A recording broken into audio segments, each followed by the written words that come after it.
putting a new chain on this saw, which reminded me of a video I've been meaning to make.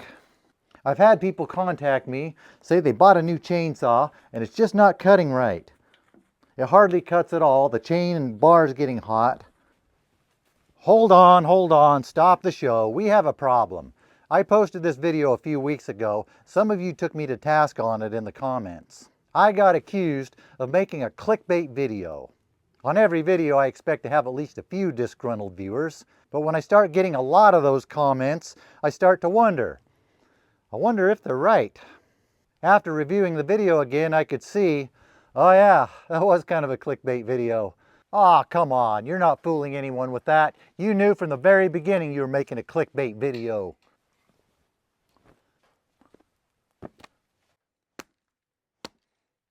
Yeah, whatever.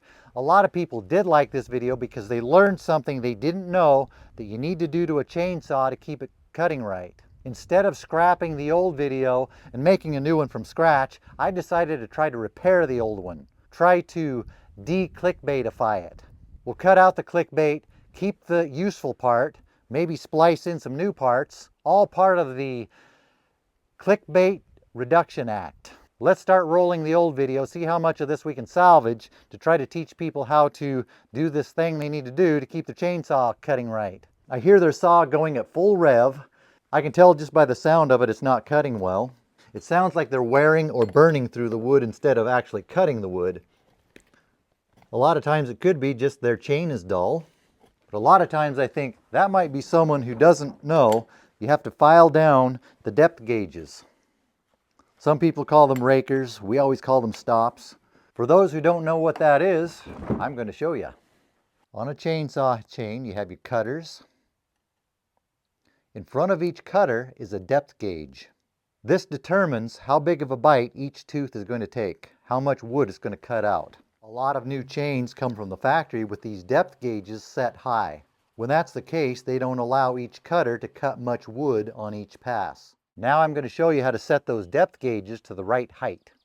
If you're not an experienced chainsaw user who really knows what you're doing, it's important that you get the right depth gauge tool for your saw chain combination. Because if you get those depth gauges too low, it can cause your chain to be too aggressive, which can lead to an increased chance of kickback, which can lead to injury or death. Check your owner's manual. It should have the depth gauge setting for a normal chain on your saw. If not, check with the manufacturer or your dealer so you don't create a dangerous situation and die. There are different styles, different sizes, so you can get the right one to set the right height for your particular saw and chain. Set it on there so the depth gauge is sticking up in the slot. File off the part of the depth gauge that's sticking up above the guide so it's even with the top. You'll get to a point where you can tell it's no longer taking material off the depth gauge and the file's mostly rubbing against the guide. That's when you're done. And afterward, I like to round off the front side of that depth gauge. It helps reduce drag as it pushes through the wood. I just round off the front leading edge without reducing the actual height. Then just continue around till you're finished with all of them. Every other tooth is going to be one on one side, one on the other. The problem with the ones that are closest to you, they make this terrible sound. To avoid having to listen to that, I only do the ones on the opposite side on my first go around. Then I flip the saw around, then do the ones on the other side. Because after you flip the saw around, those will be on the side that doesn't make the noise. Something I really should have mentioned on that first video, as you sharpen your saw, the height of your teeth lowers. If you notice, your teeth are sloped backward. As you file, that cutting edge moves backward to those lower points on the tooth. When that happens, the gap between the tooth and the depth gauge gets lower.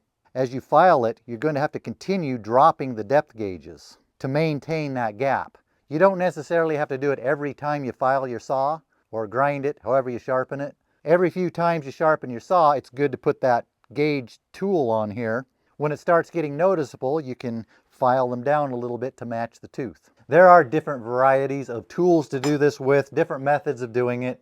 I've always done mine freehand with very good success. No, it doesn't make my saw cut crooked. This was not meant to be a comprehensive video on how to file your depth gauges.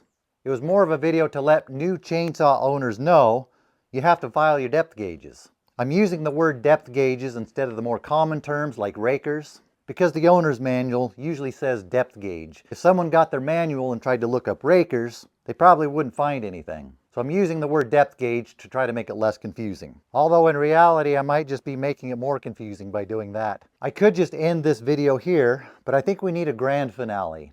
I have a good sized pine tree that died. How about we try out this new chain, cut it down so you can watch that tree fall down and go boom.